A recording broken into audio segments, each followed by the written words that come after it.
গতকালকে একটা টেলিভিশন চ্যানেলে লাইভ অনুষ্ঠানে আমাকে এক ভদ্রমহিলা ফোনে একটা প্রশ্ন করেছে। প্রশ্নটা শুনে আমি অবাক হয়ে গেছি এবং লাইভের মধ্যে আমি বললাম যে আপনার প্রশ্নের কি উত্তর দেবো। আমি তো এই প্রশ্ন নিয়ে আমি ভাবতে ভাবতে আমি শেষ হয়ে যাচ্ছি। ভদ্রমহিলা প্রশ্ন করে বলছেন যে আমার স্বামী আমাকে অনেক কষ্ট দেয়, অনেক আমার হক নষ্ট করে। সে বাহির থেকে আসে, এসে মোবাইল টিপে টিপি রিমোট নিয়ে বসে, আমার দিকে তাকায়ও না, জিজ্ঞাসা করে না, অসুখ বিসুখ খেলাম কি মরলাম দেখা দেখি নাই, আমার কোনো হক সে আদায় করে না। আমি নামাজ পড়তে গেলেও সে ডিস্টার্ব করে।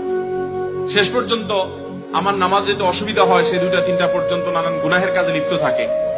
তো আমার অসুবিধা হয় দেখে আমি যখন তাকে রিকোয়েস্ট করি যে আমার নামাজের সময় অন্তত আমাকে একটু নামাজটা পড়তে দাও, তখন সে বলে তুমি আরেক রুমে গিয়ে শোও।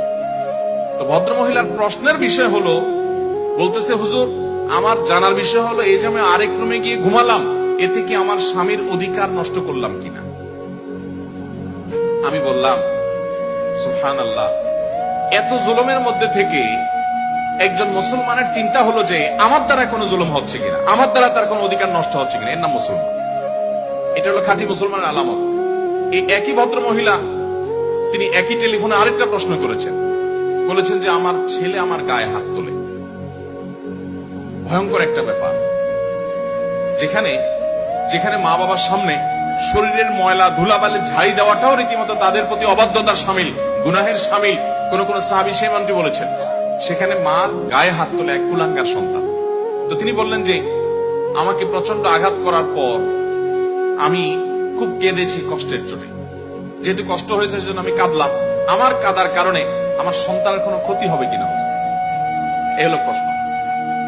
তো আমি বললাম যে আপনার এই প্রশ্ন থেকে আমাদের সবার শেখার আছে যে মুসলমান নিজের দায়িত্ব, নিজের যে অধিকার সেটা যদি পেতে তার কোন প্রকার তাকে সেটা আদায় করতে কেউ ত্রুটি বিচ্ছুতি করেও, যে আমার অধিকার কেউ আদায় করছে না, ত্রুটি বিচ্ছুতি করছে, অন্যায় করছে, সে দেখবে যে আমার দ্বারা কারোর অধিকার নষ্ট হচ্ছে কিনা। এর নাম হলো মুসলমান।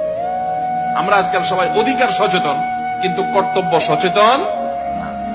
ভালো মুসলমান হতে হলে আপনাকে কর্তব্য সচেতন হতে হবে, দায়িত্ব সচেতন হতে হবে যে আমার দ্বারা কারোর জন্য হক নষ্ট না। চেষ্টা করবো তো ইনশাআল্লাহ। আল্লাহ তাআলা আমাকে আপনাকে আমাদের সবাইকে এটি মেনে চলার তৌফিক দান করুন।